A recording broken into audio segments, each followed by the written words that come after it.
This is my review and thoughts about the Hunted Killer Mallory Rock Murder Mystery.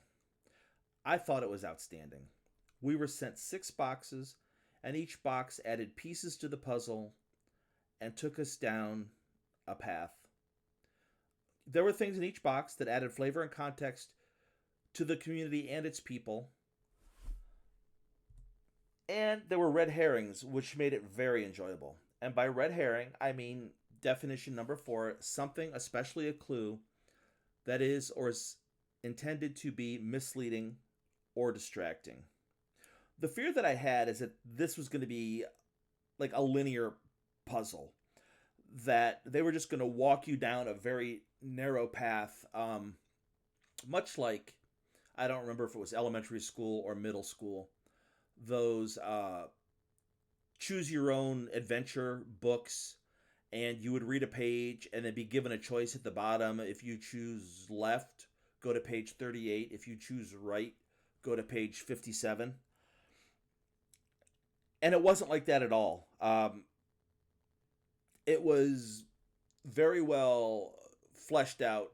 It was very well done. Details were paid attention to. We were introduced to characters that we thought were part of a story, but in the end they didn't matter. But for a while we suspected them, or they were being suspicious for whatever reason that had nothing to do with what we were doing. And it was actually episode 3. The first 2 episodes, we've been given this list of characters and all of their flaws and why they possibly could have done it. And it was episode 3 before we were able to eliminate a single person. The one thing that I would change is the Clarence Reaver coded message. There was nothing wrong with the code itself. It was a book cipher. It was great. It was not too difficult to solve. But I don't understand. Gwen got a hold of a copy of this program. She just mentioned, I got Clarence's copy. She didn't say he gave me Clarence's copy. It made me feel like he just left it behind and she grabbed it because she saw writing on it. Because in her letter, she didn't specifically tell us, Clarence handed me this. Clarence gave me this. Clarence wanted me to have this. Her wording was, I believe, I got a hold of Clarence's copy. And so it made me feel like, sort of in a way, that he wrote this to himself and not really for Gwen. Much like some emails that he and Beth had exchanged, where she was discussing his attitude towards her, and he was overtly stating in the form of the letter, it's in your head, what are you talking about? It's you, not me, blah, blah, blah. But then he was sending her this code, like, leave me alone. How could you do this? But then Beth's response to his letters that had the code in them didn't indicate that she'd picked up on the code or that she had broken the code. So I don't know.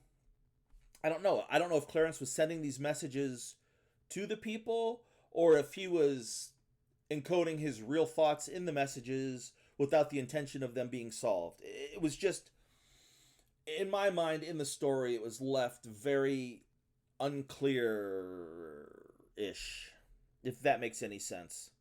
Other than that, the other codes were great. Some were easier than others to solve, but the other codes all fit into their situations. And some easier, some harder. But that's fine. You don't want everything to be too easy because then it gets boring. And you don't want everything to be too hard because then it gets frustrating. And in both cases, people just give up. But if you have levels of difficulty, and if somebody gets caught, for each episode they have a hint section, and you can go look at the hints, and it'll try to throw you breadcrumbs to figure it out. And if you still can't get beyond that, you can go to the solution section, and it will actually give you the answers to the clues. So you get stuck, you go to the hints, that way you can still try to work it out. And even if that doesn't work, then you just go to the solution, and it helps you get beyond the codes, and then you can finish that episode and move on to the next one. You don't get stuck on a particular episode because you can't solve something. And I think that's important that they have that. as I also mentioned in several of the videos, I love that, at least up until now, if they include a website or a phone number in the box or in the clues, it actually works or goes someplace.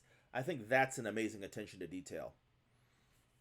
So anytime in a clue on a website you see call us at, or you can reach us at blah blah blah blah blah phone number, if you actually dial that phone number, there's going to be something on the other end.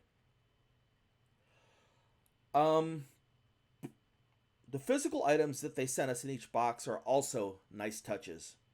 Sometimes having a bearing on the case, and sometimes they're just for flavor. I think one of the most exciting things about getting the boxes every month is wondering, gee, what am I going to get in my box this month? Not as far as the paperwork and the clues and the pictures and the maps go, but as far as the physical items. Like in this, we were given a coin, a mermaid, a flashlight, a rock, those things. I mean, we were given so much more than that, and I'm just drawing a blank right now.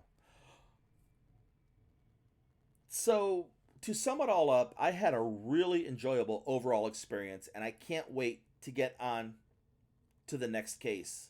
So, this has just been my opinion, and I thought I would share it with everybody. I want to thank you all for watching, and as always, I hope you all have a great week.